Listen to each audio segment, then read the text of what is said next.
दी, चाहे गृहस्थ हो चाहे विरक्त हो, लेकिन क्या हमारे अंदर निष्ठा है ऐसी? सबरी जी जब उनके गुरुदेव पधारने लगे तो चरणों में रो के गिरे कि प्रभु, इस पूरे विश्व में मुझ अधम को सिर्फ आप ही प्यार करने वाले, आप ही ने दुलार करके मुझे रखा, नहीं सब जगह ठोकर मिलती, कोई भी संत महात्मा हमारी तरफ देखना नहीं चाहते, और प्रभु आप जा रहे हो, आप कैसे जीवन जानते हो क्या कहा? हम तो भजन के प्रभाव से भगवान के धाम जा रहे हैं बेटा, भगवान स्वयं चलकर तुम्हारे पास आए। सबरी जी बहुत वर्षों तक कभी गुरु के वचनों पर अविश्वास नहीं हुआ, क्यों कहते थे भगवान आएंगे, रोज पावड़े डालती हूँ, सोहनी लगा के दिल छिड़कती हूँ, रोज भी लगता है फुसला तो नहीं दिया गुरु जी ने?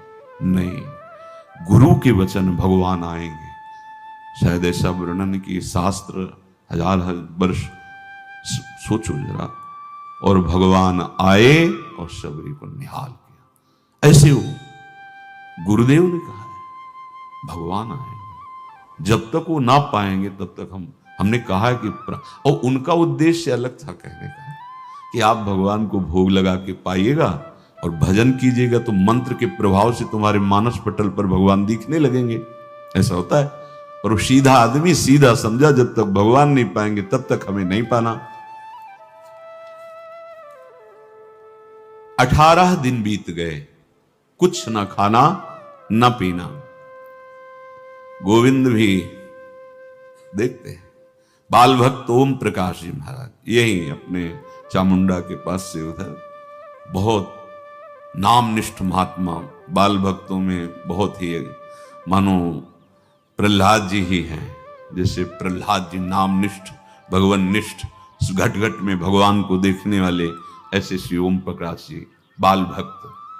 बड़े बड़े महापुरुष गए, हरि बाबा, उड़िया बाबा, सब बस वो यही कहते कि ये श्री कृष्ण का आदेश है।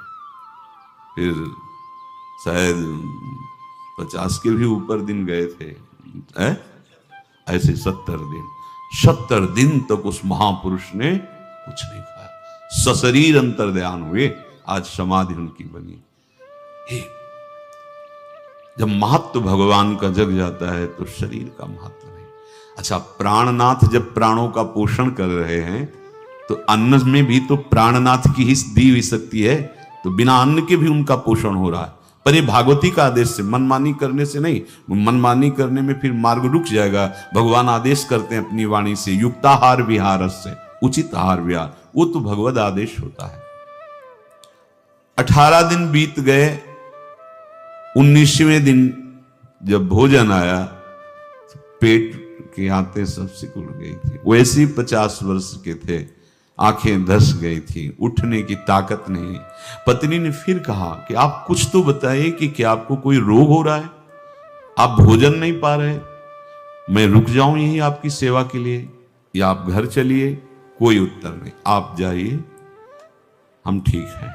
ऐसा फिर धीरे से पत्ता लाए, छिड़का भगवान और पाव आकर के, शाम हो गई, फिर गाय को दे दिया।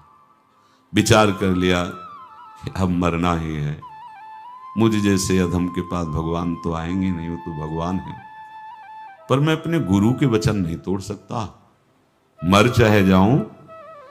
27 दिन व्यतीत हो गए, एक कवल भी अन्न नहीं पाया। न चलने की शक्ति थी, न पत्ता लाने की शक्ति थी, न जल छिड़कने की शक्ति थी। जिस पात्र में भोजन लाई थी, लेटे ही लेटे खोला और कहा, प्रभु मुझे पता है वो आप इस शरीर से नहीं मिलोगे, पर आप जान लो मैं अपने गुरु की आज्ञा का उल्लंघन नहीं करूंगा। ये मतलब जितने महान हुए हैं सब निष्ठाओं में निष्ठावान हुए हैं, अपने लोग फिसड्डी हैं, जरा सा कोई दुख, जरा सा कोई सुख, फिसल जाते हैं। प्राण अनंत जन्मों की बिगड़ी 27 दिन क्या होते हैं? क्या होते 27 दिन? अनंत जन्मों का जमा कूड़ा करकट भगवान साफ कर रहे हैं। ये जो तन्मयता, गुरु निष्ठा, जो प्राण भूख से व्याकुल, सब भस्म हो रहे हैं पाप अनंत जन्मों के। अनंत जन्म, जैसे हम सोचे कि भगवान इतने निर्दयी कैसे हैं। नहीं निर्दयी, आत्मा को कुछ फर्क नहीं पड़ता। और शरीर ने जो किए हैं जन्म जन्मांतरों के, वो निष्ठा के कारण दुख नहीं पहुंचेगा। निष्ठावान को दुख नहीं पहुंचता, वो आपको दिखाई देगा दूर से, उसको दुख नहीं पहुंचता, क्योंकि निष्ठा का कवच है, वो कभी कोई भेद नहीं सकता। किसी भी माया के यंत्र में ताकत नहीं कि निष्ठा को भेद सके, उसी को निष्ठा कहते हैं, नहीं भेद पाए। 27वां दिन है। पति की दशा देख करके कहा, स्वामी अब तो आप कहोगे भी तो मैं नहीं जाऊंगी। अब आपकी दशा, इशारे से कहा आज भर चली जा, क्योंकि उसको लग रहा था आज प्राण निकल जाएंगे। आज भर चली जा, फिर कल से जैसी तेरी आज चली जा। इशारे से, बोलने की भी सामर्थ्य नहीं थी। गोपाल के आंसुओं की धारा चल रही, पड़े पड़े धीरे से खोला जो भोग है, और अंतस्थल, आज बोल भी नहीं पा रहे, अंतस्थल से कह रहे प्रभु अब चाहे आके पालो या लिवा जाके पवा देना, देख लो आप, आखिरी है, आके पालो या लिवा जाना, अपने यहां पवाना, क्योंकि हमारे यहां तो पाए नहीं आप। बड़े प्रेम से अंदर से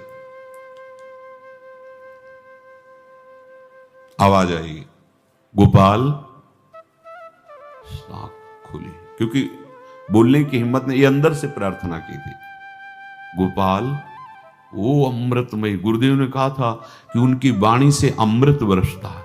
एकदम आंख खुला, देखा वही पीतांबर, वैसे मोर मुकुट, वही मुरली, वही करधनी, वैसे नूपुर, वैसे ललित त्रिभंगी। गुरुदेव ने जैसा वर्णन किया था वैसा ही सुंदर रूप गोपाल के सामने। प्रभु मुखमंडल की मनोहरता देखकर निहाल हो गए, ए निहाल कर देंगे।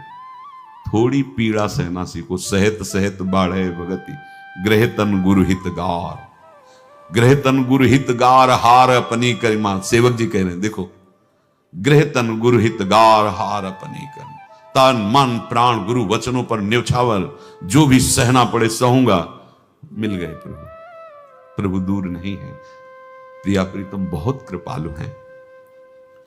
मानो करोड़ करोड़ काम की सौंदर्यता को हे करते हुए प्रभु के लावण्य का प्रकाश हो रहा है। मनहारणी मुरली, जैसे कहा था अधरों में रख, वैसे अधरों में विराजमान। अच्छा, खास बात ये, ना कोई गाय देख पा रहे, नहीं कोई और चरवाहा देख पा रहा। ये भगवान, जैसे इस सभा में किसी से बात करें भगवान, किसी से मिले तो पास बैठा व्यक्ति भी नहीं देख पाएगा, ना जान पाएगा, क्योंकि प्राकृतिक इंद्रियां, प्राकृतिक शरीर, और वो चिदानंद में, वो तो जिसको दर्शन देंगे तो पहले दृष्टि प्रदान करते हैं। भगवान जिससे